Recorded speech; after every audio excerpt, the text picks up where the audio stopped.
Kalau kita tidak percaya kepada aparat hukum sendiri, ya jangan tinggal di Indonesia menurut saya. Oke. Ya kan? Biar bagaimanapun ini adalah lembaga negara gitu loh. Ya. Tapi ini kan kenyataan yang sudah dibuktikan secara saintifik ya. Oke. Dia Meskipun kan katanya tidak ilmiah loh Mas dan objektif, Mas Andi. Itu kan bisa kita tidak perlu diperdebatkan untuk itu. Bisa dia tanya langsung saja di mana prosesnya seperti apa. Tapi kan kita harus percaya kepada lembaga negara.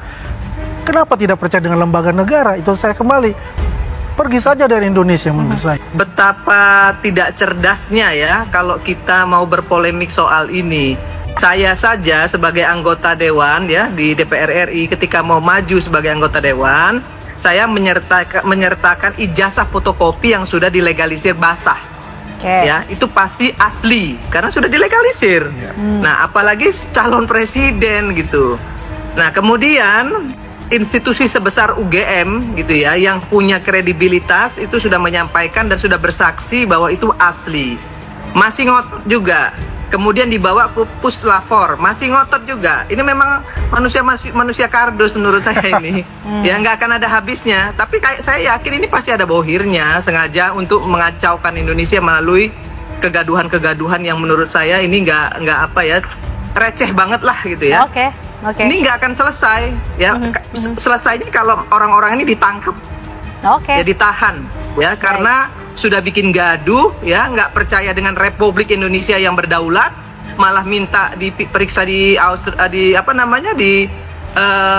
Singapura, ya jadi aja warga negara Singapura mereka. Jangan pernah takut apapun risikonya ya. Karena kalau menjadi penjilat itu risikonya jadi komisaris ya. Tapi kalau kita menantang ya kekuasaan dengan kebenaran ilmiah, tentu risikonya ya sebaliknya ya. Tetapi hidup menjadi penjilat itu hidup yang sangat hina.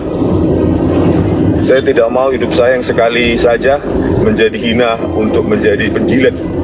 Walaupun dapat jabatan komisaris dan jabatan menteri, wakil menteri dan lainnya. Untuk apa itu? Ya, nggak dibawa mati itu.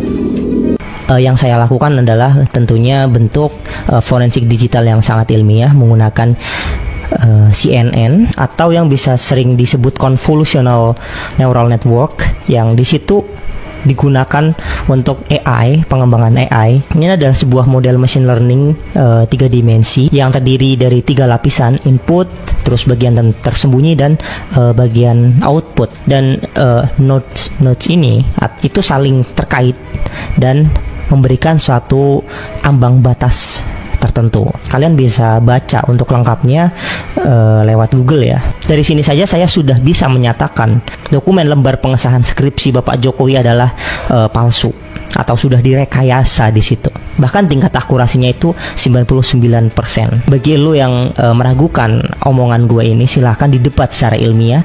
Silahkan kalian membuat suatu penelitian ilmiah yang menyatakan bahwa font itu adalah font ketik dan font itu adalah asli dari tahun 1985 menggunakan mesin ketik.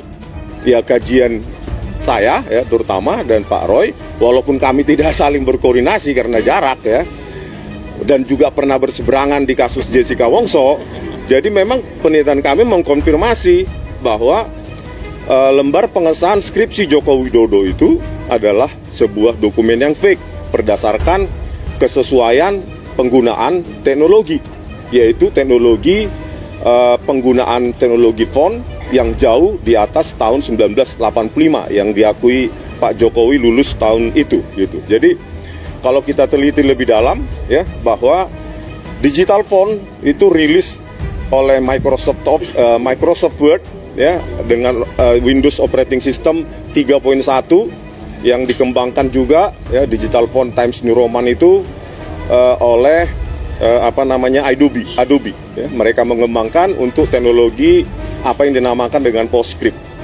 Nah, dengan teknologi PostScript tersebut mengadopsi apa yang dinamakan dengan persamaan polinomial kurva Bezier. Nah, disitulah kita mendapati atau ditemukannya digital font yang sangat cantik dengan lengkungan kurva yang sangat sempurna. Nah, itu yang kita dapati di lembar pengesahan Pak Joko Widodo.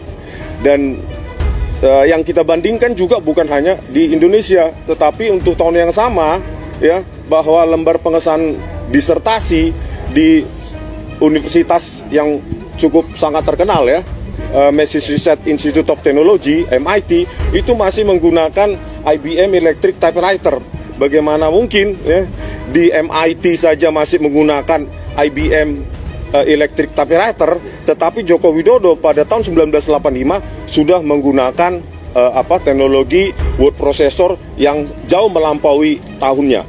Kalau kita teliti lebih dalam lagi ya, secara teknologi hardware maupun software ya, itu terkait dengan PPI maupun DPI. PPI itu pixel per inci, DPI itu dots per inci.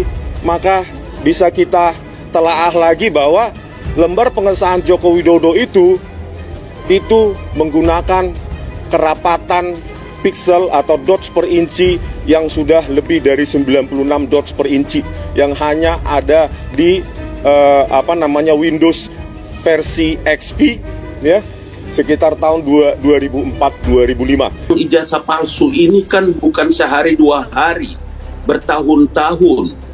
Orang yang korupsi uang triliun rupiah, polisi begitu tangkap, jaksa begitu ambil semua peristiwa-peristiwa penting itu, seketika langsung hilang di ruang publik.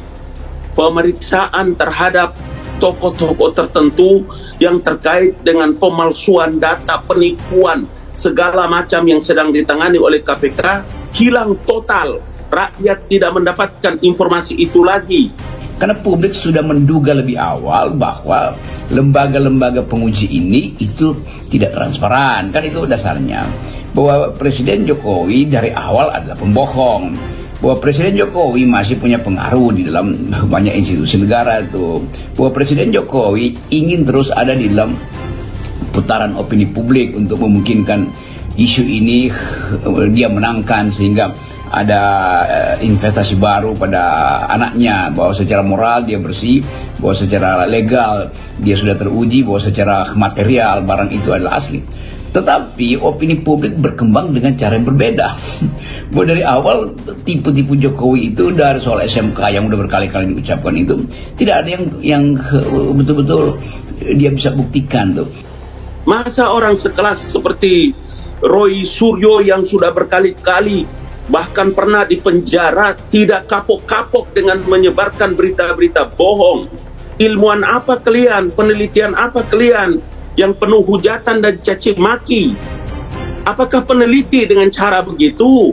Nggak mungkin, Andro. Dia tidak berdiri sendiri ini barang. Itulah kenapa saya berkali-kali bilang, kalau orang-orang ini punya niat baik, punya etikat baik, tidak begini cara mereka. Tidak begini cara peradabannya menghujat, mencaci maki, mencederai dari satu kasus ke kasus lain, fufu fafa, fufu fefe dan segala macam. Nggak selesai mereka pindah lagi, nggak selesai pindah lagi. Bagaimana caranya mereka menjatuhkan harkat dan martabat Jokowi dan keluarganya?